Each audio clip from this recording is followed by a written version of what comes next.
Edie Windsor is my game changer. She took her case of injustice all the way to the Supreme Court, and when she won, she changed the game in terms of marriage equality and ending discrimination in America. My pick for game changer is the Pope, and it's an easy one.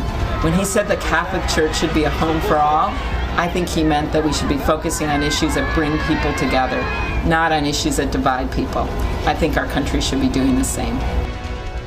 There has never been a Pope Francis before, and from the moment he stepped on St. Peter's balcony as the first Pope from Latin America, it began to dawn on all of us that this was just the start of dramatic change. Francis is sending a spiritual jolt to the world's billion Catholics, spreading joy and teaching lessons with a caring smile, a simple life, his sense of time, place, and history impeccable. It is white smoke. There is a pope, a new pope, for the 1.2 billion Catholics around the world. That historic moment, a centuries-old tradition, but this year, a surprise. Here it comes. Let us listen, let us watch. Annuncio vobis gaudium magnum, habemus papam, Sancte Romani Ecclesiae Cardinalem Bergoglio. From Argentina, Bergoglio. The first Jesuit pope. That is really something. We are really breaking ground here, these cardinals. Someone from Latin America who is a Jesuit. He's taken the name of St. Francis for the first time, which is clearly a signal that he wants to show a different face of the church, face of the poor. His first words were casual, conversational. Buonasera. The first sign of a new day at the Vatican. I would like to give a blessing, but first, do me a favor. That favor, a pope asking the people to pray for him. It was an incredible moment because we all had our list of papabili, the people who were likely to be pope, and he wasn't on any of them. Suddenly, here's this Argentinian who was really of a completely different mold.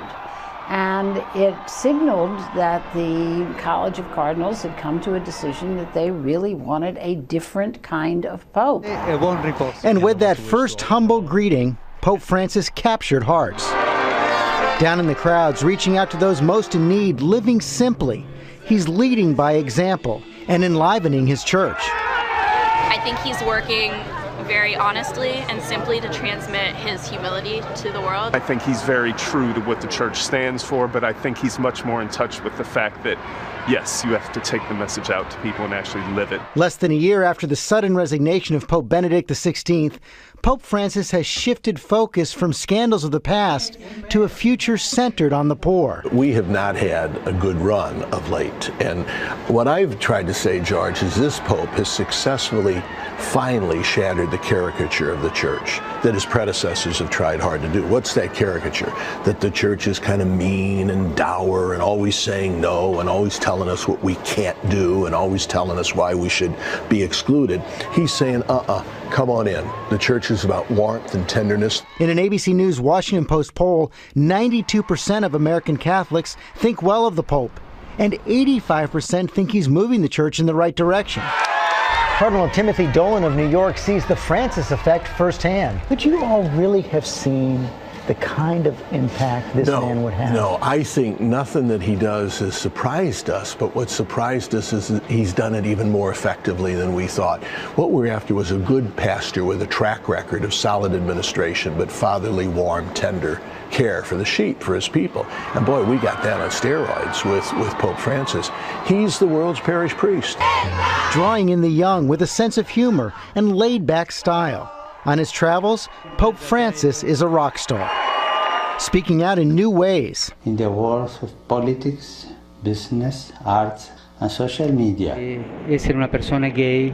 And downplaying what he calls the church's obsession with social issues. He seems to want to rebalance in some ways. He says, of course, he holds to the church doctrine on things like abortion and gay marriage, but he says also, let's not just talk about this all the time. Yeah, and you know what? John the 23rd said, look, the teaching of the church is a timeless gift. You can't change it. It's ours. We inherit it. We're given it.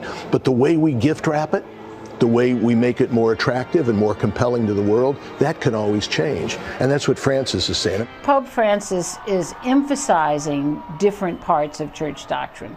So he's talking about income inequality and the need for the church to be the church for the poor. In his first exhortation outlining his vision for the church, Pope Francis took on capitalism, denouncing the idolatry of money and an economy that kills. What he says is if the dollar, if money, if the economy becomes our God, that's idolatry. Okay, there is only one God, and money ain't it. Okay, money is morally neutral. It's how we use it that makes it sinful or good. And he said, so use it for the good, to support yourself and your family, to reinvest in society, and to help those without. Don't let it become the be-all and end-all of life. He's not the first pope to speak like this, but it's also drawn some criticism from some. This is just pure Marxism coming out of the mouth of the Pope. There's no such unfettered capitalism. That doesn't exist anywhere. You get it from both sides, and sometimes criticism is good. Jesus said, be careful if the world is only saying good things about you. So Pope Francis probably shrugs and says, well, it's good that I'm upsetting some people. It's good that people are taking me seriously. And he'll get it again. He knows that. Not shying away, responding to critics, challenging them with questions of his own. He's not asking us to change the teachings of our church. He takes very seriously his responsibility to pass on the sacred tradition. But he is saying, let's not get so pigeonholed that we're involved in a kind of an intellectual debate. Archbishop Joseph Kurtz is the new head of U.S. bishops. He's giving us a new zeal, he's giving us new expressions, and a new method. He's saying the same time-honored, beautiful message of Christ, but in a way that's really touching hearts. An age-old message delivered in a modern way by Time Magazine's Person of the Year. He said, Time Magazine, I'm more worried about timeless things, okay? So that's the way he is. He shrugs and says, well, thanks, but who cares? He doesn't want to be the center of attention.